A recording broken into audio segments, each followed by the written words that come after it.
Hello everyone! Dahil nag-crave ako sa pagkain na ito, kaya naisipan ko magluto. So ayan, ito yung hipon with butter and garlic. So ayan, ito yung mga lalagay lang natin. Napakasimple lang. Ayan, may soda tayo, meron tayong garlic, butter, at syempre, hindi mawawala ang siling labuyo dahil nga paborito ko laging maanghang na pagkain. So ayan, pinainit ko muna yung kawali at syempre ayan, papatunawin muna natin yung ating butter kasi yan yung ipanggigisa natin sa ating bawang. So ayan nga, tilagay ko na yung bawang at syempre sinabay ko na rin yung ating siling labuyo para naman talagang lumabas yung anghang kasi nga paborito ko talaga nito ay maanghang yan. Mahilig ako sa mga maanghang na pagkain.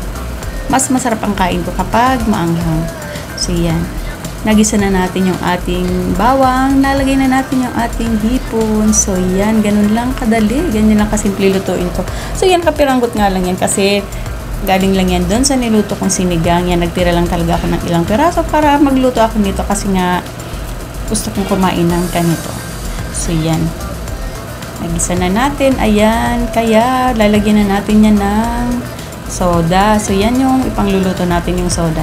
Dahil konti nga lang yung ating hipon, kaya konti lang din ang soda na ating ilalagay. O, diba nabubulol na naman ako. So, ayan nga, hayaan lang natin yan kumulo hanggang sa matuyo yung ating soda.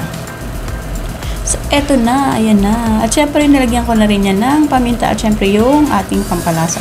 Hayaan lang natin yan matuyo yung ating soda. Kasi yung soda yan yung magpapalasa sa ating hipon.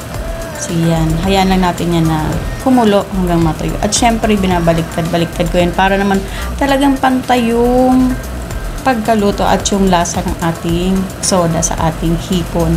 So yan nga, at konti na lang yan. Malapit na yung maluto. So eto na, ayan, tuyo na nga yan. At syempre, hindi ko rin masyadong pinatuyo para naman meron tayong konting sauce. O, diba? So, eto na. Ayan na. Luto na. Ayan. Ang aking version ng shrimp with butter and garlic. So, ayan. Spicy. Ayan yung ating pagkain for today. So, ayan. Try nyo nang lutuin ito. Panigurado magugustuhan ninyo kasi ang sarap. Pwedeng ulam, pwedeng papakin. Pwede sa lahat. So, thank you for watching.